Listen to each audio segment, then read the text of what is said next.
JEE, NEET, competitive exams, many competitive exams are there. Geometry is the backbone of mathematics, and it's also useful in basically your applications in physics and every subject. Okay. So I'm going to cover the simplest concept of angle in this session. So let me introduce the definition of geometry.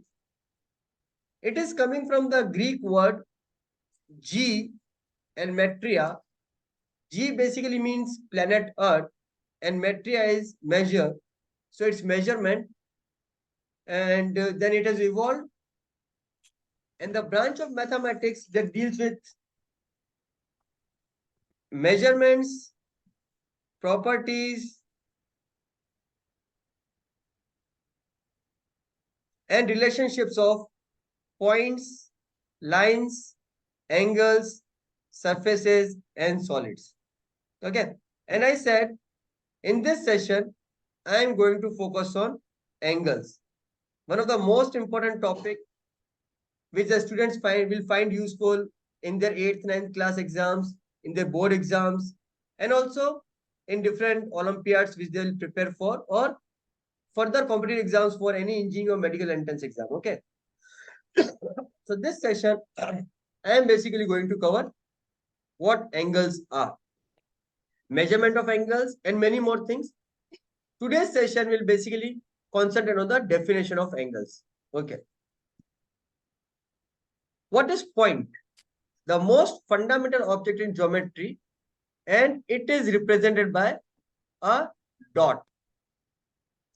I have enlarged the size of the dot, but it's actually simply a point. It's a point, so we can that it is a zero size. It has neither the length, nor the width, and nor the height. Zero length, zero width, and zero height, but it is the constructive block for all the elements in geometry. So with the points, when we connect points, we get a one-dimensional figure, which is known as line. Line is nothing but made up of several points or several dots. So a line is made of set of points. Now, I would like to cover few points here.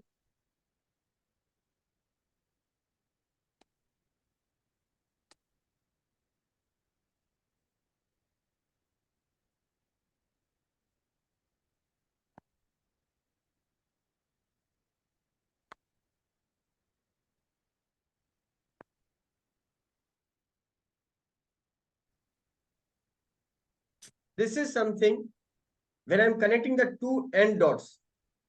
If I'm connecting the two end points, then this is known as line segment. Simple definitions which a student has to remember. And these two dots, they are known as end points. They are known as end points. And if we have one end point, and in the another direction, if we continue without stopping, something like this, it's going indefinitely, then this is known as ray. This is known as ray, which has one end point, also known as origin.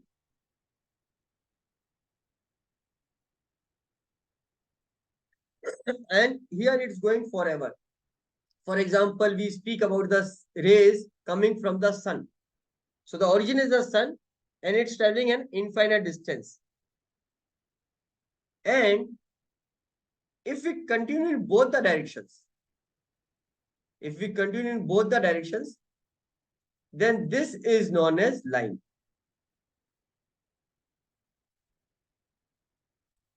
Before moving to angles, I have defined three concepts regarding line: a line segment, a ray, and what a line is.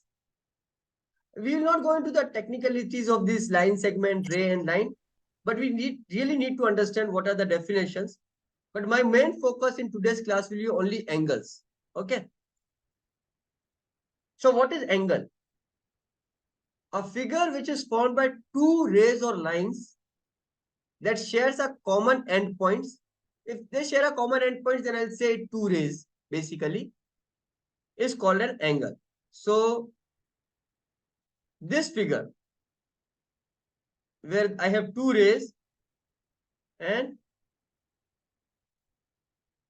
these two rays share a common endpoint, then this figure with this sign is represented as an angle.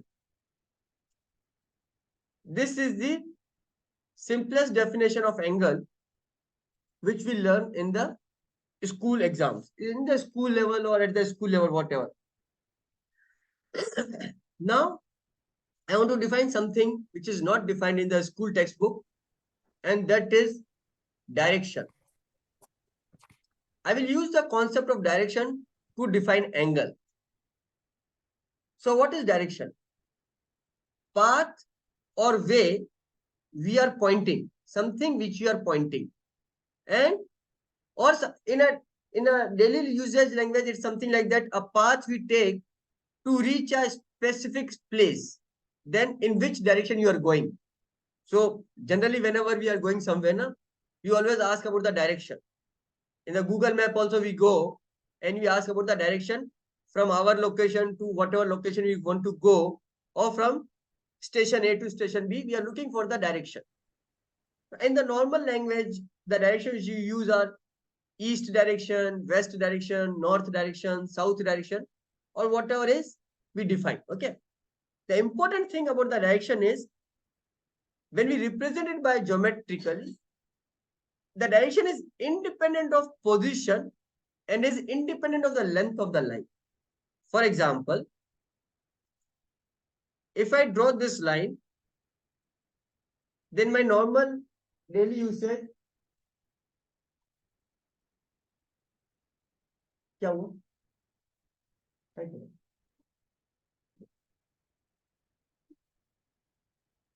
बोल.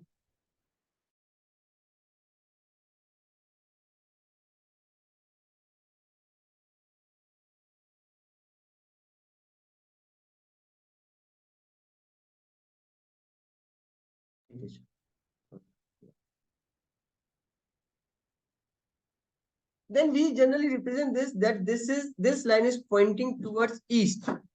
Okay. If this line is pointing towards east, then whether I draw this line at this position or I draw this line at this position, or whatever is the length of this line, it will always represent the direction east. This line always represents the direction east, irrespective of the position and irrespective of the length of the line. Similarly, this line is representing the direction north. This represents the direction north.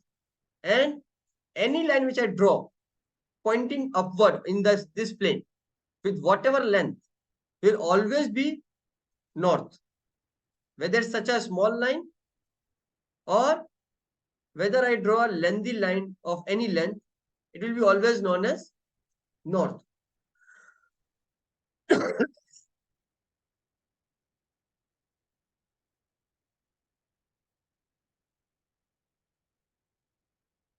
So how do I relate this concept of direction with angle?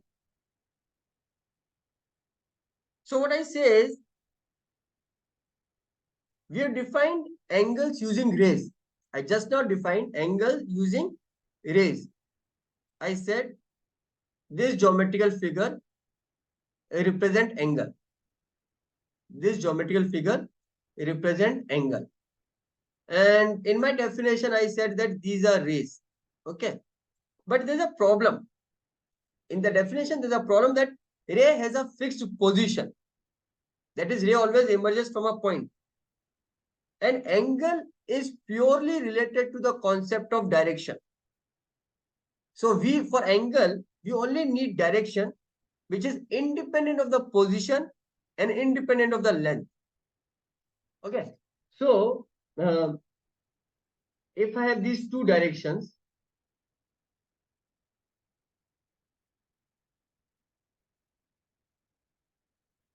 if I want to find the angle between these two directions, there are two possibilities.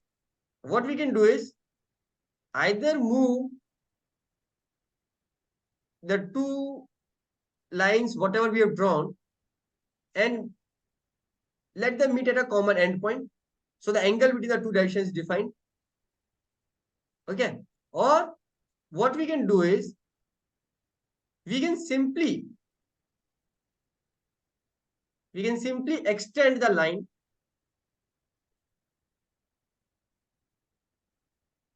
like this and join the endpoints, and we get the angle. So now my concept of angle is coming from the concept of direction. So combination of two directions results in an angle. Combination of two directions results in an angle. And remember, this definition will give you freedom to define the corresponding angles, the alternate interior angles in a very new fashion, apart from what we study in our textbook. So it will free us from the rotten learning of the definition of angles, and we will be able to define angles in a more generic sense rather than a particular limited way which is taught in our curriculum books. Okay.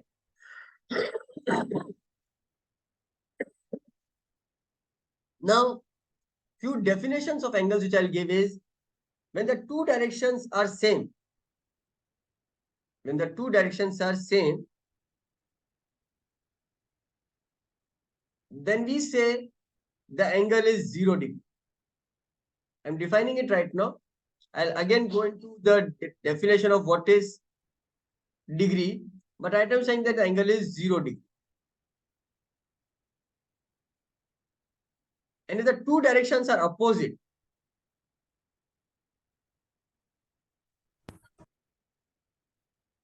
if the two directions are opposite, then angle is 180 degree. Angle is 180 degree. So these two lines which I have drawn with the angle 0 degree or 180 degree. So we write it as 0 degree or 180 degree. These two lines which I have drawn, either pointing in the same direction or pointing in the opposite direction, these are known as parallel lines. These are known as parallel lines. So what I've done is I've used degree as a unit of measurement of angle. I use the term degree to measure angle. 0 degree and 180 degree. So where is this degree coming from? This degree doesn't have any physical application. It is by convention coming from the past. How we used to measure angle in the past. So in the past,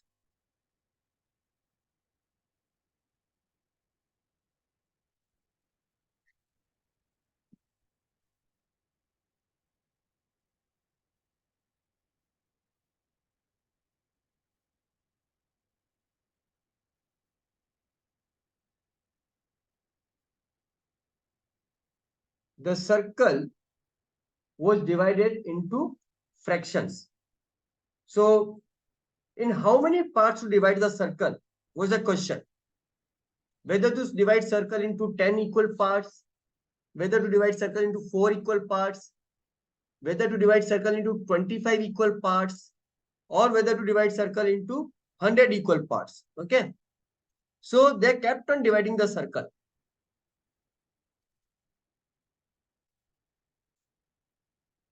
Two equal parts,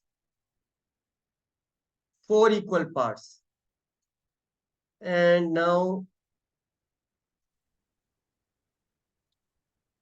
So the task was in how many equal parts we can divide it.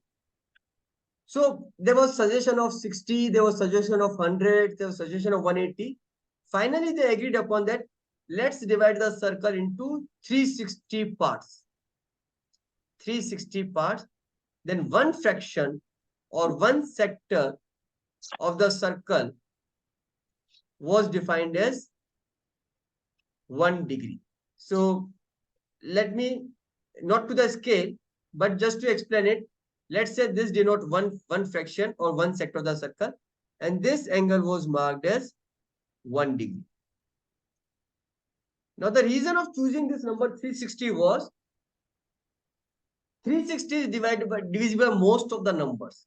It is divisible by 4, it is divisible by 3, it is divisible by 4, it is divisible by 5, it is divisible by 6, it is divisible by 8, it is divisible by 9, it is divisible by 10, it is divisible by 12.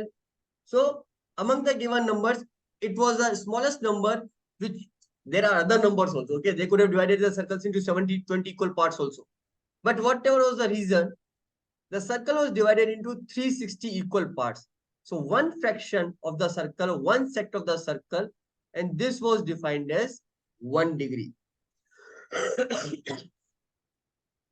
So this is a definition coming from the, so I need to define, I need to measure angle, because in the exams what you are going to do is we have to measure the angle. Because we have to measure the angle, so I have to define the unit of the angle. Otherwise, in this lecture, I'm only going to teach you the concept of angle. I'm not going to measure the angle right now.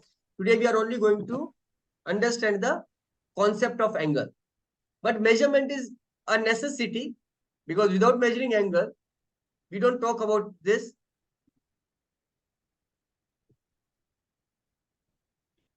So now let's come to angle comparison based on directions. How do we define angles based on directions? So based on directions, okay, before that, let me define types of lines. These lines are parallel lines, where the angle between them is 0 degree or 180 degree. These two lines are perpendicular lines, where the angle between them is 90 degree. And here the angle between the two lines is either 0 degree or 180 degree. And then the transversal line, where the two lines cut each other than the angle of 90 degree. Okay. But let's move to the definition of angles, which is the topic of today. So angles can be defined either based on direction or based on how it is measured. You people, I think, know both the concepts. I'm going to focus on angles based on directions. So how are angles defined based on directions? In this class, we will focus on corresponding angles, vertically opposite angles, alternate interior angles, and linear pair angles. So in this session, in today's session, I will define all these angles, and in the coming session, I'll help you to please mute yourself. And in the coming sessions, I will solve few problems based on the angles which you have defined today. The first angle which I'm going to define is corresponding angles. Now to define corresponding angles, we need to define equivalent pairs of direction. To define corresponding angles, I need to define equivalent pairs of direction. Equivalent pairs of directions. So I need pairs of directions which are equivalent. Like the equivalent means they are exactly same. So you can take any pairs. So let's say I define it like this. I have these two lines, P and Q, one set of lines which has the same direction. So they are equivalent. And I have another two lines, R and S. Okay. They have the same direction. Now to define corresponding angles, I need these equivalent pairs of directions. So angle between P and R, P and R, an angle between Q and S. Now the direction of P is same as direction of Q, and the direction of R is same as direction of S.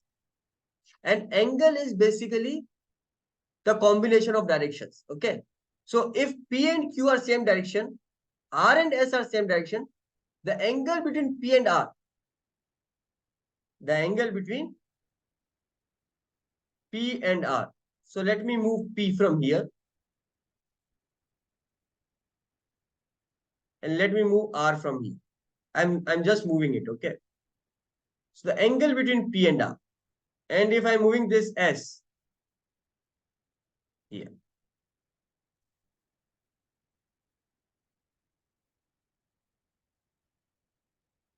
So angle between P and R and angle between Q and S is exactly same.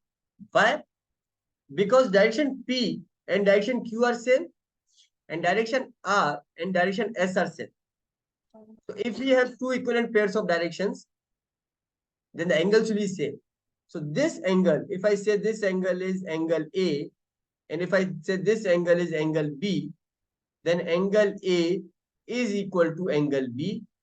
And this is the definition of corresponding angle.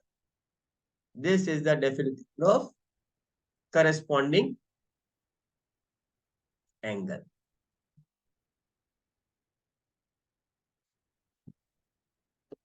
Is this clear? So this is something I think which is new for you. Till now, whatever I was saying was most of the things were known to you, but this is a new definition for corresponding angle for you. If I come to the definition of corresponding angle, which we read in the book, what is the definition?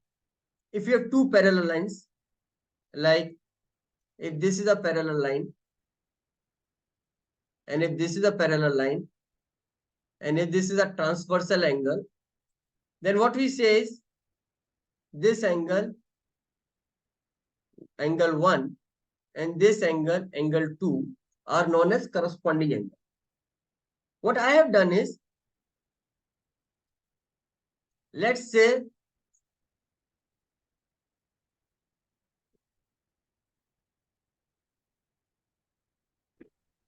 this is direction P. Okay. And let's say this is direction Q. Then P and Q are the same direction. And if this is direction R, then this is also direction R. Direction S. Okay. Let me do it like this. So if you see my definition, this direction P and this direction Q are the same direction, and this is direction R and this is direction S, they are the same direction. So we are trying to find out these directions, angle between two directions P and R, and angle between two directions Q and S. So you can separate these two angles and place it anywhere in the space. But if you can see that P and Q are same directions, R and S are same directions, then angle between P and R and angle between Q and S are, that is angle 1, is equal to angle 2, because angle 1 and angle 2 are corresponding angles.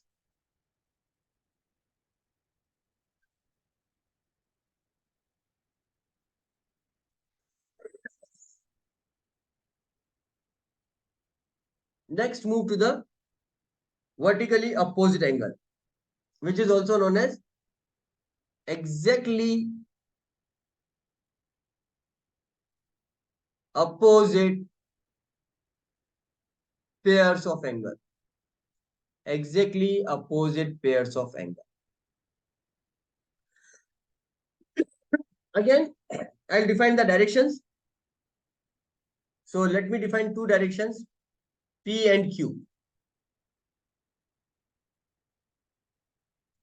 This is direction P and this is direction Q.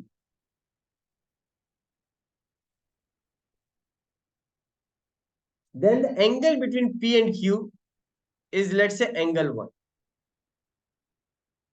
This is direction P and this is direction Q. Now, if we define direction P dash and direction Q dash, which is exactly opposite to the two directions. So this is direction Q dash and this is direction P dash, which I'm defining exactly opposite. Okay. So this direction is P dash and this direction is Q dash. Q and Q dash are exactly opposite in direction, exactly opposite direction. And P and P dash are also exactly opposite direction, exactly opposite, are exactly opposite direction. Then angle 1 and angle 2 are equal and they are known as vertically opposite angle. Angle 1 and 2 are known as vertically opposite angle. So we can simply draw the two lines like this. And we can say this is angle 1 and this is angle 2. They are vertically opposite angle. Or we can say this is angle 3 and this is angle 4. And they are also vertically opposite angle. So angle 1 is equal to angle 2 and angle 3 is equal to angle 4. But the concept is coming from the concept of direction.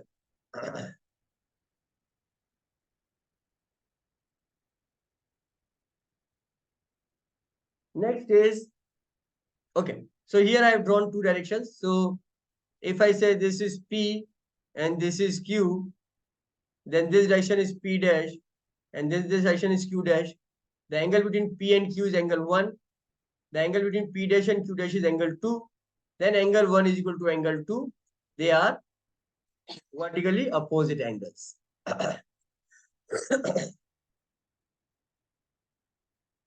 Next is alternate interior angles. Now for alternate interior angles, we need to define the parallel lines. So we will have two parallel lines.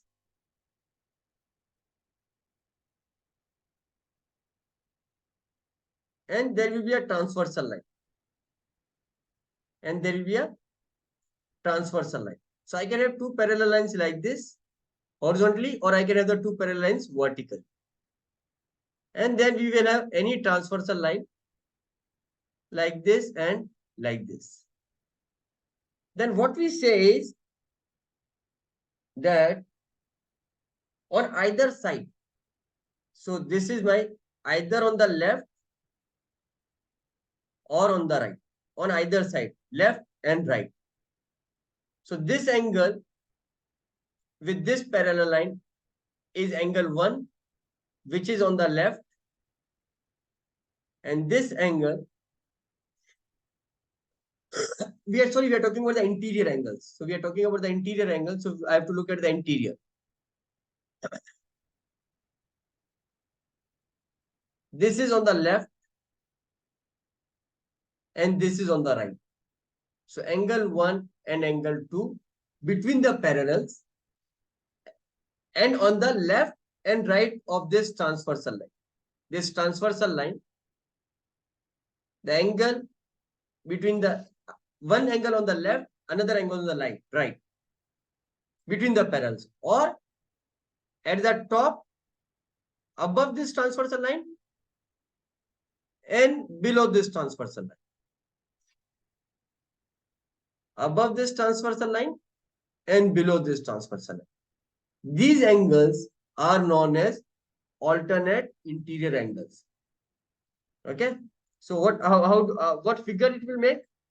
It can either form a Z.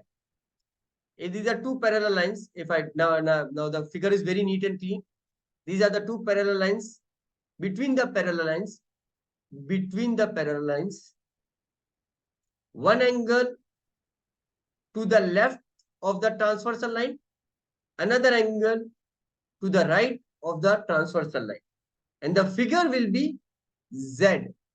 Either the figure will be Z, or in this figure it will be the mirror image of Z. Mirror image of Z. We are able to define the alternate interior angles.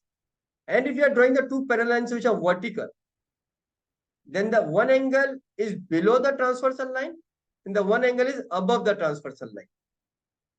Angle 1 and angle 2. Here, either the figure will be N like this, or it will be the mirror image of N like this. And then you get the interior angles which are alternate. So they are known as alternate interior angles. And the alternate interior angles, angle 1 is equal to angle 2. And the last angle which I am going to discuss today, define today's linear pair angles.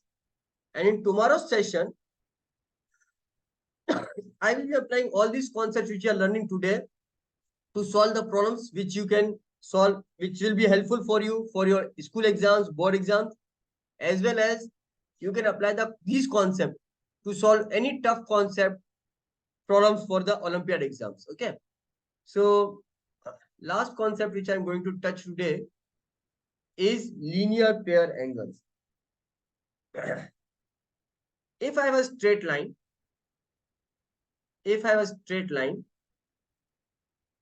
and if there's a ray standing on this straight line, so I make a ray which is standing on this straight line,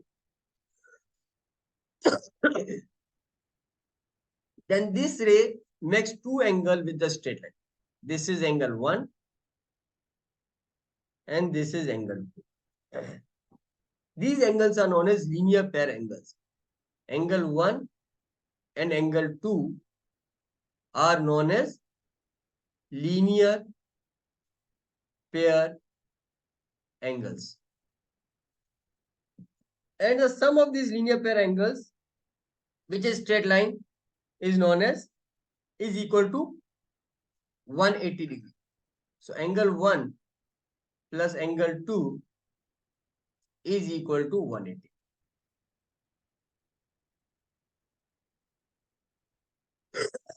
So this is all what was for today's session. I have given the definition of corresponding angle, vertically opposite angle, alternate interior angles, and linear pair angles, but from a concept of direction. And when I say direction, as I mentioned that direction is independent of the position and the length. So we have separate out. So now I can move the directions freely in the space anywhere the line, and I can join the two lines and form the angles between the two lines, and there can be other two lines lying somewhere else, and we can form the angle. And without in one figure, we can easily see whether the angles are corresponding angles or vertically opposite angles or alternate interior angles or linear pair angles, and that will help us to find the angles. And the most important problems which are going to solve with these concepts is known as angle chasing problems. So in the next session, that is tomorrow, I'll send the link again in the group. We'll be solving few problems based on the concepts which you have learned today. So that's all in today's session. Hope you guys have enjoyed it. And we'll continue tomorrow at the same time where we'll be solving the problems. So it will be basically a problem solving session for you guys. And then I can take your questions. If you're not understood anything, then we can have a question and answer session tomorrow. Or before the start of the session, if you have not understood anything in today's concept,